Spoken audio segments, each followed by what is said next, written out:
दोस्तों नमस्कार, मैं हूं राजकुमार सिंह। मतदाताओं ने तो पिछले सप्ताह ही बीजेपी के पक्ष में जनादेश दे दिया था, लेकिन नए सीएम के लिए दिल्ली को अगले सप्ताह तक इंतजार करना पड़ सकता है।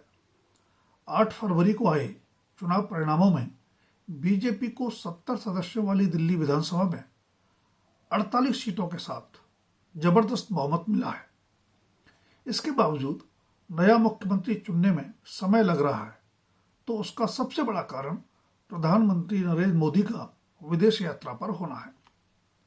मोदी 14 फरवरी तक फ्रांस और अमेरिका की यात्रा पर हैं।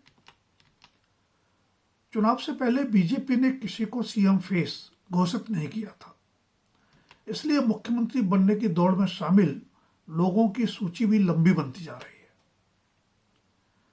सबके पक्ष में अपने अपने तर्क हैं, लेकिन मुहर उसी नाम पर लगेगी जिस पर प्रधानमंत्री मोदी और गृह मंत्री अमित शाह के साथ साथ आरएसएस की भी सहमति होगी।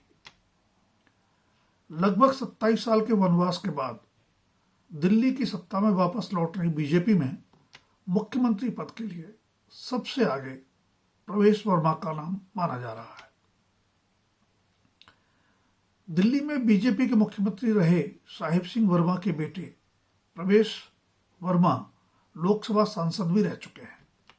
पिछले साल हुए लोकसभा चुनाव में जब उन्हें टिकट नहीं दिया गया, तब तमाम तरह के कयास लगाए गए थे, लेकिन इसी महीने हुए विधानसभा चुनाव में बीजेपी ने उन्हें आम आदमी पार्टी के सुप्रीमो एवं दिल्ली के पूर्व मुख्यमंत्री अरविंद केजरीवाल के विरुद्ध ट्रम्प कार्ड की तरह इस्तेमाल किया।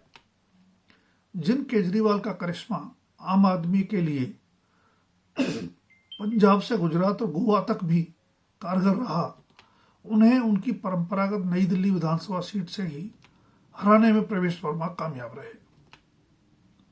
बेशक प्रवेश वर्मा की जीत का जितना अंतर रहा, उससे ज्यादा वोट पूर्व कांग्रेसी मुख्यमंत्री शीला दीक्षित के बेटे संदीप दीक्षित पाने में सफल रहे। ऐसे में केजरीवाल की हार में कांग्रेसी उम्मीदवार संदीप दीक्षित की भूमिका भी महत्वपूर्ण मानी जा रही है, लेकिन जीत तो आखिर प्रवेश वर्मा की ही हुई। केजरीवाल के विरुद्ध उम्मीदवार बनाए जाने से ही सीएम की दौड़ में माने जा रहे प्रवेश वर्मा बीजेपी को बहुमत मिलते ही केंद्रीय गृह मंत्री अमित शाह से भी मिले। प्रवेश वर्मा के पक्ष में तर्क यह भी दिया जा रहा है कि वह जाट समुदाय से आते हैं, जो बीजेपी से किसान आंदोलन समेत कुछ मुद्दों पर नाराज माना जा रहा है। अगर प्रवेश वर्मा को दिल्ली का मुख्यमंत्री बनाया जाता है, तो बीजेपी को हरियाणा, राजस्थान, पश्चिमी उत्तर प्रदेश में भी चुनावी लाभ मिल सकता है, जहां जाट मतदाता अच्छी खासी संख्या में है। चुनावी समीकरणों की दृष्टि से ही धनवान मनजिंदर सिंह सिरसा का नाम भी मुख्यमंत्री पद की दौड़ में माना जा रहा है। अरसे से सिख समुदाय को लवाने में जुटी बीजेपी का सिरसा भरोसेमंद चेहरा है। दिल्ली में तो सिख मतदाता अच्छी खासी संख्या में है ही। सिरसा को मुख्यमंत्री बनाने का चुनावी लाभ पंजाब में भी बीजेपी को मिल सकता है।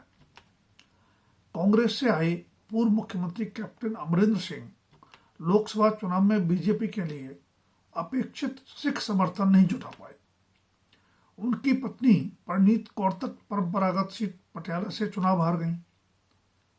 इसीलिए कांग्रेस से आए रवनीत सिंह बिट्टू को लोकसभा चुनाव हार जाने के बावजूद केंद्र में राज्य मंत्री और फिर बाद में राज्यसभा सांसद भी बनाना पड़ा। रवनीत सिंह बिट्टू आतंकवादी हमले में अपनी जान गंवाने वाले पंजाब के कांग्रेसी मुख्यमंत्री बेअंत सिंह के परिवार से हैं। इस बार बीजेपी ने दिल्ली विधानसभा चुनाव में 3 सिख उम्मीदवार उतारे और तीनों ही जीत गए। राजौरी गार्डन विधानसभा सीट से जीते मनजिंदर सिंह सिरसा को दिल्ली का मुख्यमंत्री बनाकर बीजेपी पंजाब समेत देश भर में सिख समुदाय को सकारात्मक संदेश दे सकती है। फिलहाल पंजाब में आम आदमी पार्टी की प्रचंड बहुमत वाली सरकार है और कांग्रेस मुख्य विपक्षी दल है। 117 सदस्यों वाली पंजाब विधानसभा में बीजेपी के पास मात्र 2 विधायक हैं। चुनावी समीकरण के लिहाज से ही मनोज तिवारी भी सीएम की दौड़ में माने जा रहे हैं। दिल्ली प्रदेश बीजेपी अध्यक्ष रह चुके भोजपुरी कलाकार मनोज तिवारी एकमात्र सांसद रहे जिनका टिकट पिछले साल हुए लोकसभा चुनाव में नहीं काटा गया दिल्ली से। अगर लोकसभा सांसद मनोज तिवारी को दिल्ली का मुख्यमंत्री बनाया गया तो उन्हें 6 महीने के अंदर ही विधानसभा चुनाव लड़ना पड़ेगा। इसके बावजूद उनका नाम सीएम पद के दावेदारों में इसलिए माना जा रहा है कि दिल्ली में पूर्वांचली बड़ा वोट बैंक है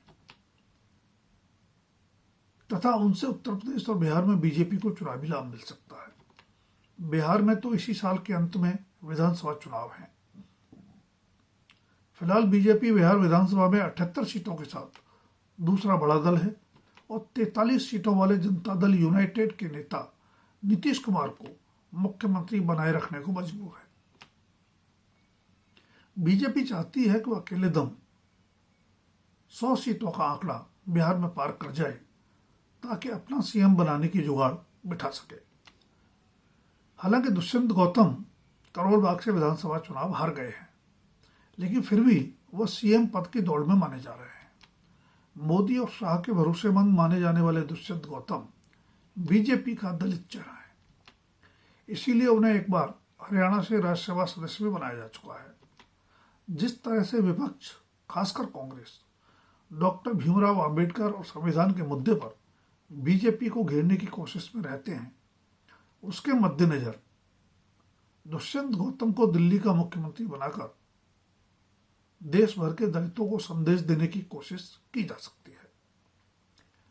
इसके अलावा दिल्ली में नेता प्रतिपक्ष रहे विजेंद्र गुप्ता, शालीमार बाग विधानसभा क्षेत्र से विधायक बनी रेखा गुप्ता, पूर्व मुख्यमंत्री मदन लाल खुराना की विधायक बेटे हरीश खुराना, दिल्ली की एक और भाजपाई मुख्यमंत्री रही सुषमा स्वराज की सांसद बेटी बांसुरी स्वराज तथा सतीश उपाध्याय भी मुख्यमंत्री पद के दावेदारों की सूची में माने जा रहे हैं। दिल्ली में पंजाबी और वैश्य समुदाय बीजेपी का परंपरागत वोट बैंक रहा है।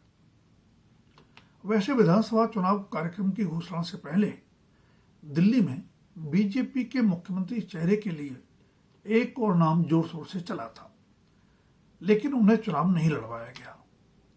वह नाम है पूर्व केंद्रीय मंत्री स्मृति ईरानी का। मोदी की विश्वस्त मानी जाने वाली स्मृति ईरानी तेज तर्रार नेत्री हैं।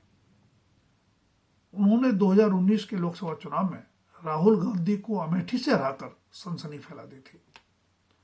इस बार वह अमेठी से कांग्रेस उम्मीदवार किशोरीलाल शर्मा से हार गए।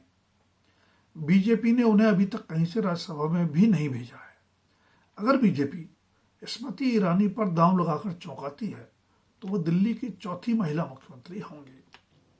सबसे पहले 1998 में बीजेपी ने सुषमा स्वराज को महिला मुख्यमंत्री बनाया था।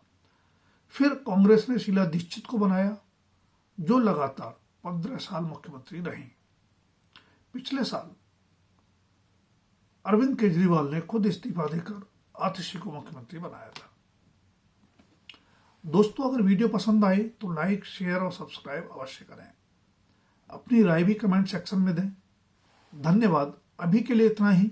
जल्द फिर मिलेंगे किसी नए विषय के साथ।